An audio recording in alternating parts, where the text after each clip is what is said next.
Ah, sir! Sir! Sir! Bakit ang aga mo umuwi? Di ba kakatid ko lang sa'yo? Ano mo rin, kaya pala nawawala yung mga gamit ko. Kaya ginagamit mo. So, sino itong kasama mo? Ah, sir! Kapatid ko po, pinuntahan ako, sir, eh. Galing pa. Anong kapatid? Niloloko mo lang pala ako, Jeboy. Manloloko ka.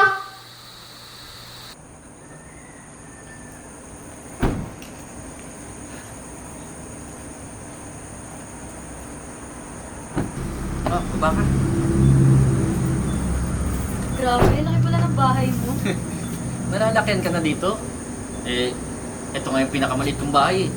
Sa totoo lang, yung pinakamalaki kong bahay, nasa BGC, nasa Makati. Eh, ito, parang tinitiran lang ng katulong ko. Sobrang yaman mo na talaga. Small thing. Ay, O, sa paano? Pasok muna tayo sa loob. tara. Sige, pasok ka. Yaya? Marimar! Yaya? Marimar! Ay, Jeboy! Sino? Alam mo, kanina pa kita inaantay. Bakit? Alam mo naman, dami natin. Tsaka sino yung babaeng yan? Ay, nako, mayayari ka naman doon. Ay, Marimar! Ay. Ano? Ano? Marimar, punta ka na tayo doon. Mag-usap muna tayo. Hindi, dito lang ako. Tara na. Wait lang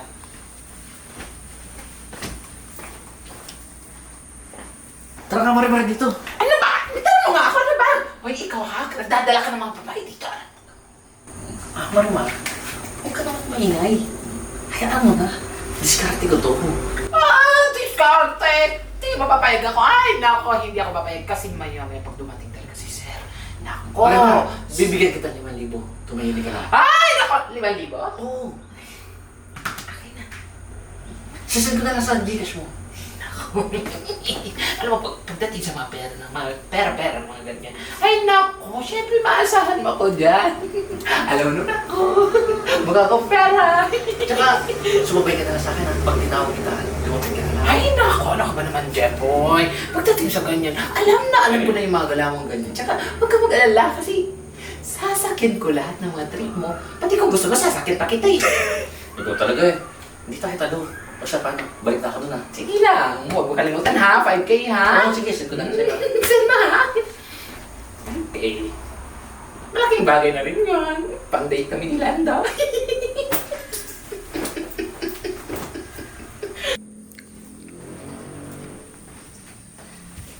Pia, pasensya ka na doon Eh, ngayon lang kasi ako nag-uwi dito ng kasing ganda mo eh.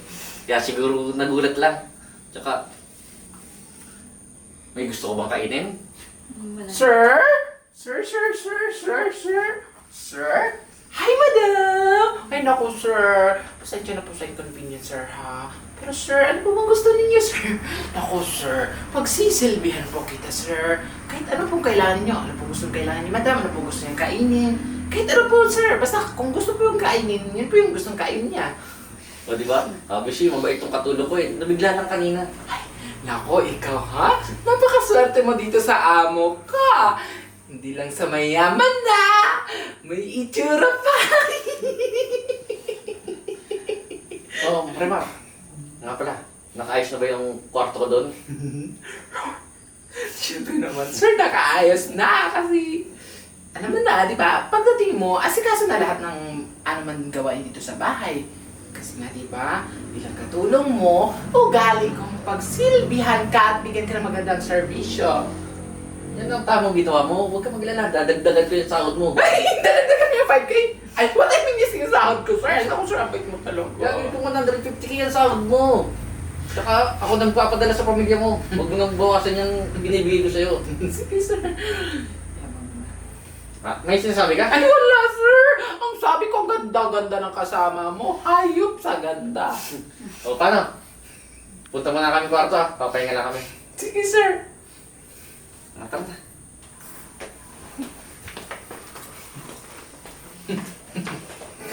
Yapang.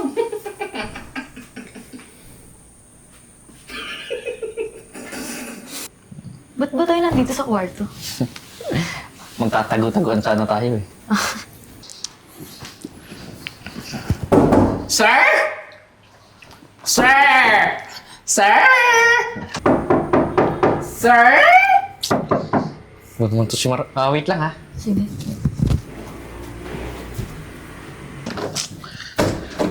Ano ba yung Marimar? Istorbo ka naman eh. Jeboy, anong ginawa niyo?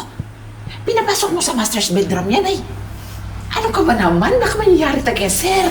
Pinapasok mo pa talaga yung babae dyan. Marimar, wala naman si Sir eh. Tsaka di naman malalaman ni Sir to eh. Ay nako, Jeboy ha. Ako talaga, hindi ka na nagugustuhan tong mga plano mo eh. Ay nako, pag naglabot na talaga tayo kung si sir. Marimar, tama na. Lalugdag Sige na, dadagdagan ko na lang ng 2K yung bibigay ko sa'yo. Okay? Gagawin ko ng 7K.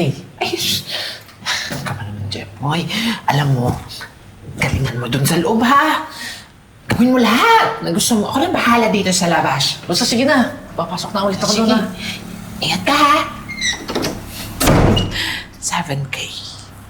Laki-laki pera din yun.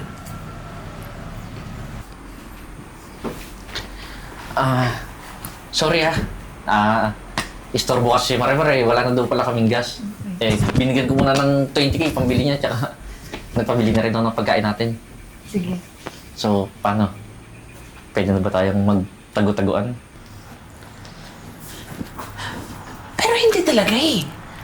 Mali kasi itong ginagawa ni Jeboy. Pati ako madadamit. Tsaka magkakasala din ako.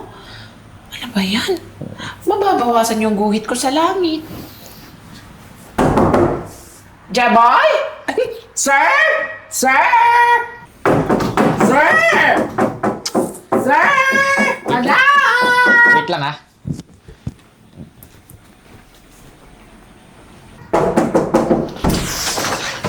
Ano naman, Marimar? Naku, konsensya na ako. Ayoko na. Hindi ko kaya to. Nilulungo natin si Sir eh. Alam mo naman, ang bait-bait noon. Tapos ito na tatarantaduhin na natin siya. Naku, hindi. Ayaw mag- Marimar, tumigil ka na. Ayoko na talaga. Gagawin ko ng 10K. 10K? Dadagdagan mo na 10K? Ay, naku.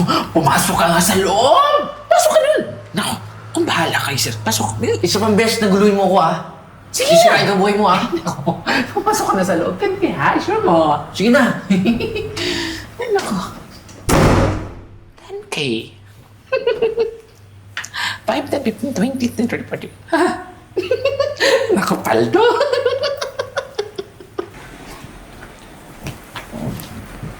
Pasensya na ulit ha. Si Marimar, kulang-kulang eh. Wala na palang grocery. Eh, binigyan ko na rin muna ng pambili. Huwag ka mag-alala. Wala na magugulo sa atin. Pwede na ba natin ituloy yung tago-taguan natin? Pwede naman. Ikaw talaga. Alam mo... wait lang. Natawag si Daddy. Oh, hello po. Sige. Sige po. Sige po. Okay po. Pwede bang umuwi ka muna? Kasi padating na yung daddy ko eh. Sige. Tara, natin na kita.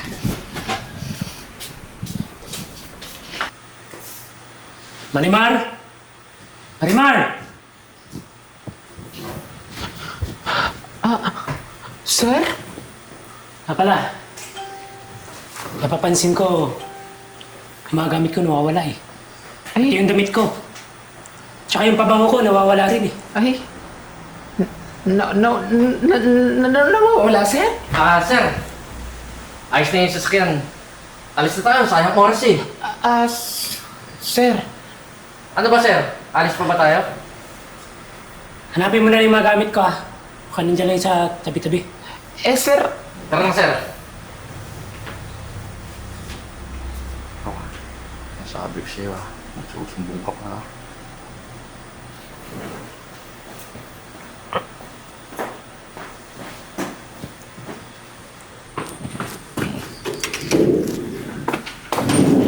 Tara, pasok ka. Maupo ka muna. Grabe, Jeboy. Hindi ko akalain ganito pala kalaki yung bahay mo. Ikaw naman, nagulat ka pa. Tsaka, napakarami kong bahay. Tsaka, ang dami kong pera kasi businessman ako eh. So, ibig sabihin pala, pag sinabi kong gusto kong pumunta sa Paris, madadala mo ba ako? Oo naman. Tsaka, gusto mo, libutin pa natin yung buong mundo eh. Basic lang sa akin yan, pera. Bali, wala sa akin yan. Gusto mo, pagpunta natin Paris, punta tayong London, kinabukasan eh. Or kung saan mo gusto pumunta. Tsaka, dadalhin kita sa lahat ng masarap na kainan.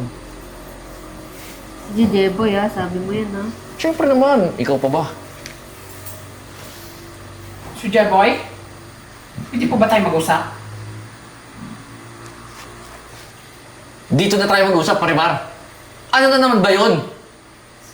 So, Jeboy, hindi ko na kaya itong pinagagawa mo, ha? Ano to? Ibang babae na naman.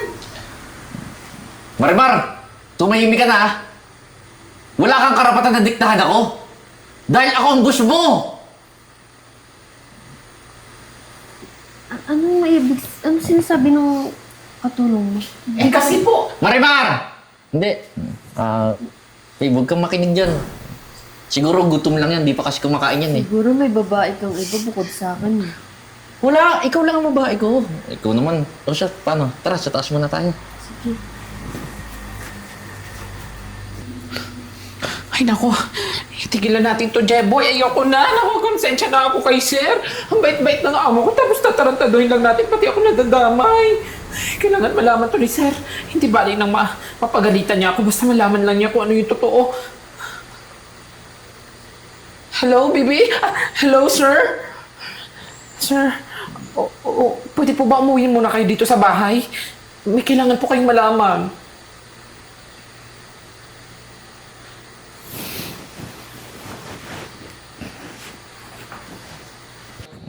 O, paano? Nag-enjoy ka ba? Oo naman. Sabi ko sa sa'yo, ang laki ng bahay ko eh. Ah! Ah! Ah! Sir! Sir! Bakit ang aga mo umuwi? Di ba kakatid ko lang sa'yo? Ano, Marimar? Kaya pala nawawala yung mga gamit ko. Kaya ginagamit mo. So, sino itong kasama mo? Sir! Kapatid ko po, pinuntahan ako, sir eh. Galing, Anong kapatid? Niloloko mo lang pala ako, Jeboy. Manloloko ka. Alam mo, J-Boy, malaki pa naman tiwala ko sa'yo. Sarili kong bahay, hindi mo na nirespeto. Nagdala pa ng babae. Sir, pasensya na po sir, gusto ko lang naman pong maranasan kung ano yung nararanasan mo eh. Ay nako sir, hindi yan yung tama rason sir. Alam mo sir, sorry po talaga din sir ha, pati ako nakipagkuntsaba dyan. Wala po kasi akong choice sir kasi kailangan ko rin po talaga ng pera kasi inoperan po niya ako ng pera sir. Tsaka sir, totoo po na nagdadala po talaga siya ng babae dito kasi nagpapanggap po siya na siya po yung may-ari ng bahay. Tapos, yung hinahanap niyo pong mga damit, kita niyo naman po sir, sa inyo po yan, di ba? Sir, sa totoo lang, si Marimar! Si Marimar po yung nagbigay sa akin ng mga Huwag ka na damit. magdahilan. Huwag ka na magdahilan.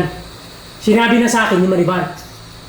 Alam mo, dahil sa ginawa mo, kakasuhan kita. At, Sisiguraduhin ko sa'yo. Wala nang tatanggap sa'yo kahit saan ka pa mag-apply. Sir, huwag naman po sir. Sir, kailangan ko po ng trabaho, sir. bilis ka na, Jeboy! Tama na yung pagkukunwari mo, tapos na! Boy, tumigil ka na! Hindi ka kausap ko dito. Malis ka na! Umalis sir, ka na. papalis mo nga yan, sir. Ayaw, malis, sir, oh. Ano? Sige sir, alis na ako. Salamat sa damit mo. Naku, sir, ang yabang-yabang, no? Hindi, may nagpapanggap pa naman siya ng amo dito. Ano gusto niya, sir, siya magiging amo ko? Teka lang, Marimar. Yes, sir. Baka nakakalimutan mo. Yes, sir. Ako ang amo mo. Opo, sir. Ay, sorry, sir. Sir, sorry po talaga, sir, ha? Kasi pati ako nadamay. Hindi ko naman po talaga intention yun, sir. Kasi, alam niyo yun, naano lang ako na-influensyahan lang. Pero, sir, hindi ko talaga ugali yung ganun. Pala, Marimar. Pagpasalamat ako sa ginawa mo. Pero, masisiguro ko pa ba na Mapagkatiwalaan pa kita ulit. Po, sir. Sorry po talaga, sir. Pero nangangako po ako sa inyo, sir. Pakinggan niyo po yung pintig ng puso ko. Totoo po talaga. Sincerity po Oo na. talaga yung paghingi ko ng tawad sa iyo. Dahil sa ginawa mo, dadublihin ko yung sahod mo. Naku, sir, maraming salamat po, sir, ha? Naku, sir, isang malaking bagay po ito sa akin. Alam mo po, sir, tsaka sir, wag po kayo mag-alala kasi hindi ko na po ulit sisirain yung tiwala po ninyo. Ngayon, bukas at magpakailanman,